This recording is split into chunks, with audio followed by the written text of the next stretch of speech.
वर्मा है, मैं इनका पौत्र हूँ। और श्री कलिका प्रसाद जी मेरे बड़े बाबा थे, जो भारत छोड़ो आंदोलन में जो वीर गति को प्राप्त किया था। उनके साथ उनके मित्र से दुखी राम जी ने भी वीर गति को प्राप्त किया था।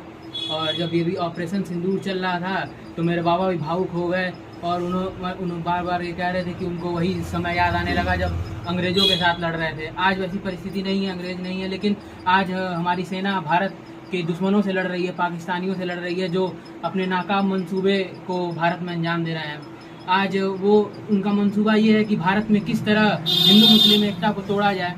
वो बार बार धर्म पूछ कर मारने का क्या तात्पर्य था? धर्म पूछ कर मारने का ये तात्पर्य था कि भारत में किस तरह सांप्रदायिकता को फैलाया जाए, भारत में किस तरह हिंदू मुस्लिम भावना को भड़काया जाए। लेकिन हमारे देश की जो जनता है, जो जागरूक जनता है, इस चीज़ को पहचान गई और किसी प्रकार का कोई दंगा, कोई फसाद कुछ नहीं हुआ। और हमने पूरी जनता, पूरे 148 करोड़ की जनता आज पाकिस्तान के विरुद्ध खड़ी हो गई। वहाँ के मीडिया चैनलों को हमने बायकॉट कर दिया, वहाँ के पानी रोक दिया, ब्रह्मोस मिसाइलों से मारा, D4 एंटी ड्रोन सिस्टम ने पाकिस्तान जो तुर्की द्वारा दिए गए सारे ड्रोन थे सबको मार गिराया। और राजस्थान के व्यापारियों ने तुर्की से ले जाने वाली संगमरमर को रोक दिया, वहाँ से आने वाले सेबों को रोक के निर्यात पर रोक लग गई।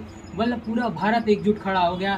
तो ये मेरे बाबा देख रहे थे, बाबा अति उत्साहित हो गए। बाबा मेरे बोल रहे थे कि भारतीय सेना को घुस जाना चाहिए पाकिस्तान में, एक बार ही पूरा पाकिस्तान साफ कर दो, बार बार एक झंझट ही खत्म। तो ये इसी तरह, और हमारा पूरा परिवार ही हमेशा से देशभक्ति की भावना से ओत प्रोत रहा है।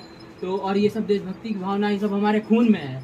तो इन्हीं सब के साथ मैं अपनी वाणी को विराम दूंगा। ये आपके जो शहीद परिवार से है, स्वतंत्रता संग्राम के परिजन है, जो शहीद हुए थे, उनके बारे में बताओ। श्री कलिका प्रसाद जी भारत छोड़ो आंदोलन 1942 में उन्होंने वीर गति को प्राप्त की थी।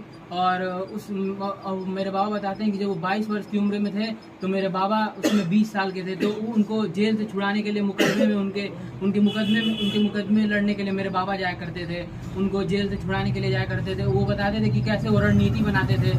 और जो सरकारी गजट है मऊ का, जो कलेक्ट्रेट द्वारा जारी होता है, उसमें भी उनका नाम है उनको, लेकिन उतना उचित सम्मान उनको नहीं दिया जाता।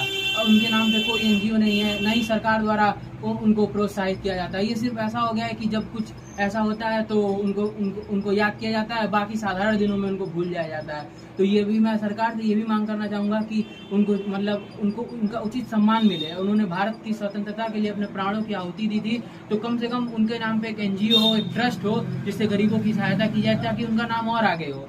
क्योंकि मऊ छोटा एक जनपद है और यहाँ की वीर वीरांगनाओं में भी उतना ही महत्वपूर्ण है जितना देशव्यापी। तो उनसे मैं सरकार से मेरी यही गुजारिश है कि उचित सम्मान दिया जाए, क्योंकि वो भी